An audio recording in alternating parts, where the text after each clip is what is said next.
e foi e fez a prova, e independente da prova... Isso é boa colegia.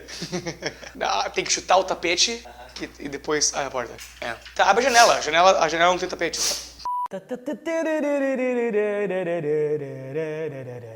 Hey guys, how's it going? Deixa-me fazer uma pergunta pra vocês. É claro que vocês não conseguem responder porque isso aqui é um vídeo de YouTube e ninguém vai, talvez o comentário, sei lá, mas retórico, né? Então, que vai. Tu já se matou de estudar horas e horas em uma prova, na noite antes da prova, que vários alunos meus fazem? Se você é meu aluno e tá vendo isso, por favor, para de fazer isso. Come on, man. Study every day, Jesus. Aí você vai, faz a prova e tudo mais. Depois de fazer a prova, digamos ainda hoje, você se lembra de toda a informação que você estudou? Não, né? Provavelmente não, imagina. Agora, por que você não lembra? Você passou horas e horas estudando aquele material, deveria estar na tua cabeça até hoje, não? Um aluno meu que está estudando um curso que é complicado demais o nome para poder falar para vocês aqui, disse que a razão para isso é que se você não usa a informação que você adquire, se você não chega a entender o porquê a informação existe, se fica só na memorização, eventualmente o cérebro se livra dela. E isso dá uma ótima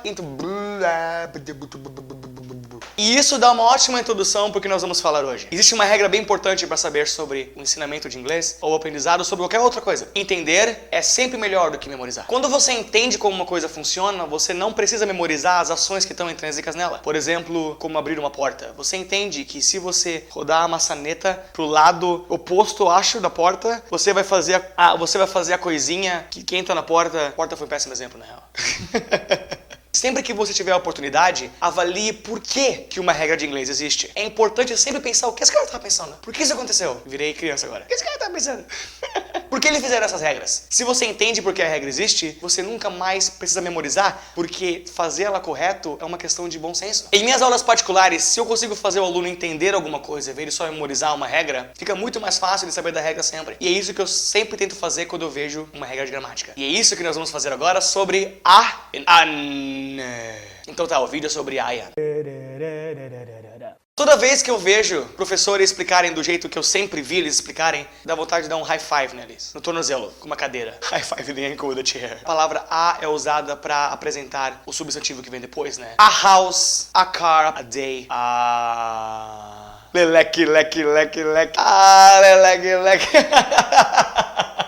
Ou a sua variação, que nós vamos ver a diferença depois, an. Agora a pergunta, quando que nós usamos a e quando que nós usamos an? Antes de dar a nossa explicação, eu vou dizer pra vocês como que vocês talvez aprenderam a diferença entre a e an. Pra vocês verem o quanto, eu não quero falar ridículo, idiota, patético, triste, então, complexo. Dizer o quão complexo essa regra é. Olha só, a será usado antes de uma palavra que começa com uma consoante. E você vai usar an quando a palavra que você for colocar o an antes começar com uma vogal. E a regra até que funciona até você ouvir alguém falar an hour. Hour começando com H, que obviamente é uma consoante, quebra a regra que nós vimos. E aí, com bastante paciência ainda, você muda um pouco a regra. A será usado para palavras que começam com som de consoante e an será usado para palavras que começam com som de vogal. Aí sim, né? E essa regra até que vai bem até você ouvir alguém dizer a war ou a young man. Palavras que, apesar de começarem com o que é conhecido como consoante, elas totalmente começam com um som de vogal. Era para ser an segundo nossa regra. O que aconteceu? Aí, com um pouco menos de paciência, você vai e muda a regra de novo. A será usado para palavras que começam com som de consoante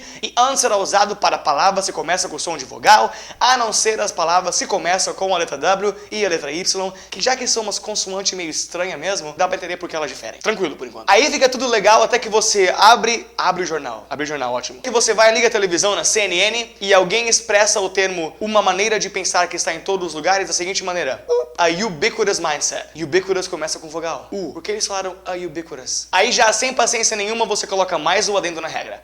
A vai ser usado para palavras que começam com som de consoante, enquanto an vai ser usado para palavras que começam com som de vogal, com exceção das letras W e Y, que elas são diferentes. Nesse caso, a palavra a vai ser a palavra quer dizer, até eu me confundi. Nesse caso, a palavra vai ser a, quando deveria ser an, e também com exceção da letra U, não sei porquê, e a palavra a fica sendo a com U, apesar do U ser uma vogal. Aí tudo vai bem, até você ouvir alguém falar an understanding. Understanding seria uma palavra que começa com U e deveria totalmente ser precedida por um A, como a regra que nós vimos. Aí tu manda tudo se f... Aí tu demite teu professor de inglês. Aí tu desiste e nunca mais quer aprender inglês na vida. A regra revisada fica assim. Eu vou tentar fazer isso em um take só, sem olhar pro roteiro. Vamos ver se consigo fazer a regra inteira teórica do I am, segundo o que vocês aprenderam. Vamos lá. Eu sei a regra, mas falar ela toda em português agora. 1, 2, 3. A palavra a será usada para palavras que começam com consoante, a palavra and será usada para palavras que começam com vogal, com a exceção de W e Y começam com som de vogal, mas serão precedidas com a palavra a mesmo assim, e também com a exceção da letra U, que vai fazer a palavra a pá. Se é assim te ensinaram inglês, eu não te culpo por não gostar do idioma. Eu não gostaria dele também. Então, ao invés desse parágrafo inteiro, vamos esquecer ele e nos preocupar em por que a regra existe. Entendendo por que a regra existe, você nunca mais vai precisar dessa bosta aqui. Acontece que no inglês, assim como qualquer outro idioma, ninguém fala ele pausado. Ninguém fala a palavra uma depois da outra com silêncio entre elas. As palavras fluem. Não existe silêncio entre uma palavra e outra. This doesn't happen in English. In English, everyone talks like this. Igual no português, né? É tudo junto. E às vezes, o fim de uma palavra acaba tendo som igual o som do começo da palavra seguinte, que não dá problema na real. O que dá problema é quando a palavra inteira no começo parece com o primeiro som da palavra seguinte. Aí você não consegue ouvir a palavra do começo. Por exemplo, eu vou agora dizer a frase eu tenho um apartamento em inglês. E eu vou colocar o que deveria ser como an, nós vamos ver por que depois, como a. Notem como que fica impossível vocês notarem. Notem como fica impossível vocês notarem o a na frase. Prontos? Here we go. I have apartments. Notaram como que o a misturou com apartments? Não ficou parecendo que eu falei que eu tenho um apartamento. Pareceu que eu falei eu tenho apartamento. Parece que eu falei eu tenho apartamento, mas alguns anos atrás eu bati a cabeça e agora eu tenho problema com pronúncia de palavras.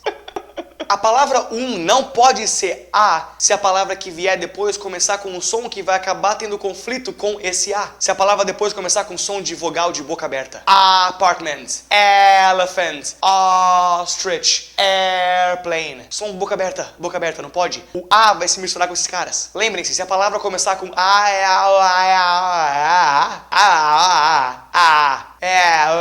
se tivesse essa abertura, a palavra a mistura e não pode. Armistice, endangered, overt, operative, ambiguous. Começou com som de boca aberta, não pode. Algo tem que ser feito. E que algo é esse? Coloca o N depois do A. Quando a palavra tem o som de boca aberta, você coloca o N ali e o A e a boca aberta começa a palavra depois, não entra em conflito.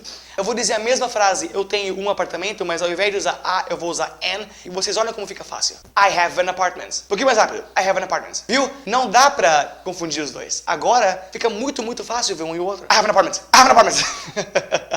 Todos esses, dá pra ver o an. I have an apartment. Fácil, né? O an faz isso. Se não houver o perigo da boca aberta, pode colocar o a sem problemas. Quais são palavras que começam com som de vogal, mas não é boca aberta? Por exemplo, young man. Young man começa com i. Não confunde com a. Ai, tá vendo? Normal. A young man pode. A palavra mundo, world. World começa com u. Não confunde com a. A world. A world. A world. Unanimidade. Unanimity. Unanimity começa com i. Unanimity. I. Não se confunde com a. Aí pode. Unanimity. Então, no fim das contas, não é uma questão de se vai ser vogal ou se vai ser consoante. No fim das contas, é uma questão de se acontece ou não isso. Eu tô abusando do el já, né? Já foi. Se a palavra começar com som, aliás, não. Essa é a única regra, vídeo simples, eu vou deixar isso pra revisão. Revisão! A explicação sobre se colocar a palavra a ou an acabou sendo uma questão de consoante ou de vogal, infelizmente, por ou preguiça da parte dos professores e dos escritores de livros de inglês, ou b, inabilidade de ver esta razão pela qual as coisas existem. Não pensem em consoante e vogal. Pensem em se há mistura ou se não há mistura. Pensem em se há ou não conflito. Se a palavra a acabar misturando com a palavra que vem depois, isso acontece se a palavra começar com som de boca aberta. A ostrich, por exemplo, a apartment, a airplane. Se isso acontecer, aí é necessário colocar o N ali para que você consiga entender a palavra senão ela mistura, aí f***ou geral a vida. Agora, se isso não acontecer, é a war, a youth, a wish fulfillment prophecy. Acabei de inventar isso. A car, a house, a deal, a keyboard, a counter, a fridge. Eu tô só nomeando coisas que eu tô vendo aqui no estúdio. A lamp, a computer, só. Ok, tem alguns anúncios, tá? Rapidinho. Obrigado. Fazer coisa normal, né? Standard fare. Se vocês gostaram do vídeo, curtam, compartilhem, coloquem no Facebook de vocês, no Twitter. Se você for um professor de inglês e não está ciente dessas regras, mas não quer nos odiar, não nos odeie. Se tu for um professor de inglês e está vendo esses vídeos ainda, cara, tu merece um bombom. Tu merece um bombom, foi super gay, né? Bombom, cara. Tu merece um, sei lá, melhor que Você falou um de alguma vez? Agora. Tá, perdão. Shit. Ok. Façam tudo isso que se faz no YouTube. E outra, amigos nossos no canal do nosso Facebook, do Mr. Maia, sugeriram, depois de ver 2 vídeos no qual eu falo inglês, vídeos no qual eu só falo inglês, para que eles pudessem ouvir alguém falando rápido e tudo mais. Então, alguns vídeos seguintes, nós vamos fazer só eu dando monólogos de inglês, tá? Então, esperem isso no futuro. Nós estamos fazendo algumas coisinhas para servir vocês melhor, e é um prazer ter vocês conosco. Nós apreciamos muito, muito o fato que vocês estão apreciando nós. So that's it. Só isso, né? Mais alguma coisa? Não? Ok. Então, the normal sign-off deal. Thank you very much. I am Mr. Maya. Peace. Stay strong.